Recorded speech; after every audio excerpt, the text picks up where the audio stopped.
in the UK at the moment, and one of the things that's gaining a lot of attention and is directly affecting how people will vote, because it's changing the polls and people standing, is these leaders' debates. Yes. Now, how do you feel about that? For example, you've done one before, and it tends to be the leader of Fine Gael and the leader of Fianna Fáil as the two biggest parties.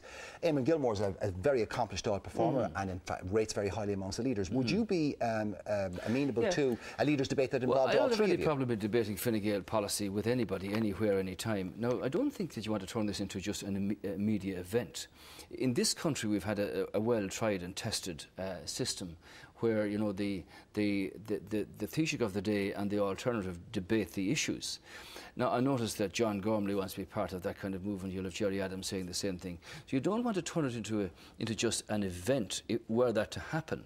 From my point of view, I'm quite prepared to debate with Brian Cowan as Taoiseach and as alternative Taoiseach any time, any place, the issues that affect us here. Would you do it on TV3? I wouldn't have any problem doing it on TV3, to be honest with you. Anywhere, any forum, anywhere. But you wouldn't like Gormley and... Let me make this point. The thing is that leaders' debates are not the election. And you won't win an election just during the course of a campaign. You've got to have a long process of explaining to people why they should change, what your team is about and what your plan is. For instance, when I say we want to turn the health system on its head, what do we mean by that? What are you going to do for children, for those who have medical cards, for those who haven't? How are you going to end the two-tier system and the unfairness? So would you welcome a debate with all of the leaders of the party together? Well, my preference, of course, is to have a system where we continue with what's been proven here. Nick Clegg can't become Prime Minister in Britain. And Nick Clegg is going to, if it's a hung Parliament, he's going to have to make a choice to support either Labour or the Conservatives. And let's see what happens with the other two debates when they take place. But you don't want the entire process of politics to centre around some television event. Well, the only thing about that is that people I know it's turning politics into showbiz, and that's not the right idea. But what we do want is that we want to see the two people or three people who are potentially the leaders of the country. We want to see them up against each other. We want to see the cut of their jib, so we get a sense of the men and which one we want to play our trust, place our trust in. There is one nightmare scenario for you, I imagine, which would be that this government actually manages to run its full course, which manages to go for the next 2 years, and that world events, rising tides lift their boat, and they can turn around and say then, look, yes, we cocked it up majorly, but we stuck with it, and we've got it right, we've turned it around, and no. Events to your boy, as they used to say. Well, exactly, but events could conspire against you in the sense of that. How do you precipitate an election now? You've had 12 years, you've had 12, 13 years now of Fianna Fáil government. They become immune to the realities of life out there. The people, in my view, have turned off the government altogether. They just don't rate them anymore. Now, even if the economy began to pick up, which I hope it does, that you can create some sense of opportunity for people to get jobs. And while the world economy will pick up, of course it will, because it goes in cycles, the business and the job cycle, as pointed out by the ESRI, is always, you know, some considerable time behind that. But even so, my genuine belief is that the people are only waiting for the opportunity to change this government. And that's where we've got to see not sort of a country of depression, but a land of opportunity. Because there are so many out there who want to put their shoulders to the wheel and who will do it, provided it's fair and that there's equity in what they see. So, Enda, that's this kind of sense of social justice that people need, which is what our team and our plan is all about. And if you do come to power in the next election, chances are it'll have to be a coalition. Who your partner is going to be? Who do you pick? Who do you choose? Well, we don't have people a pact want to know. Well, people will want to know, and they have a right to know. Yes, well, to be very clear with the Fine Gael party, we've got a serious plan here to reform our public finances, who would it be? to sort out our health system, and have a really strong job creation programme. So who would the partner be? We don't have any plan with anybody before the election. If the people decide and when they decide, you see what the numbers are. Now, on three occasions in the last 30 years, the Fine Gael and Labour Party and the Democratic left, as they were, came together to sort out the country's finances when they were left in a mess before.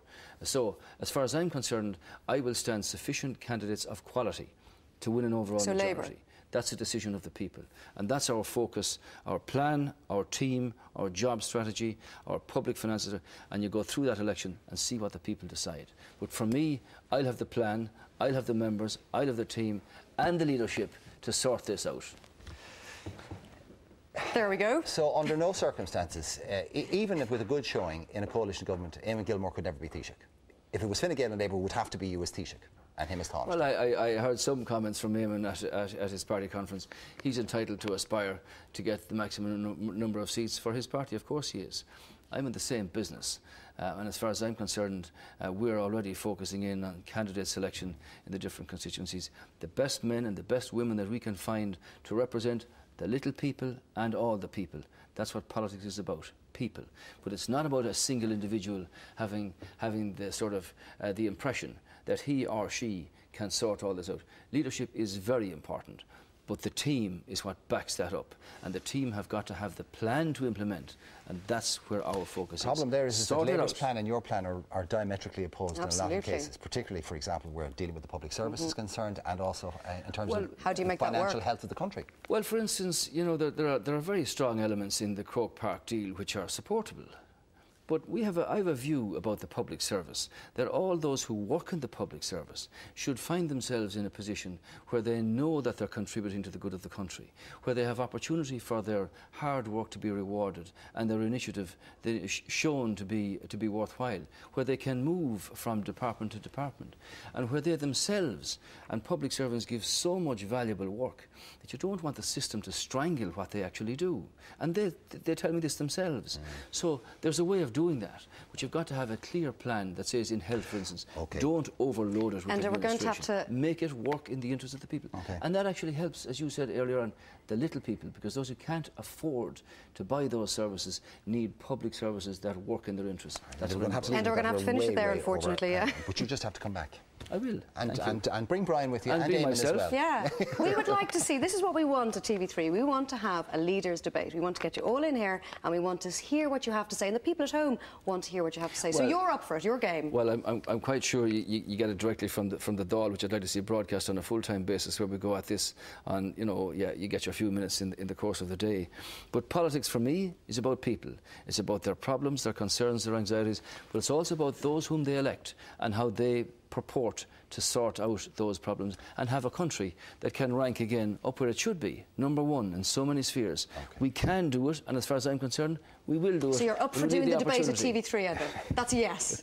I'm always available. Always available. There we go. Thank you very much. We are seriously late. Apologies, Even by our apologies, standards, apologies. we're very late for news. Geraldine.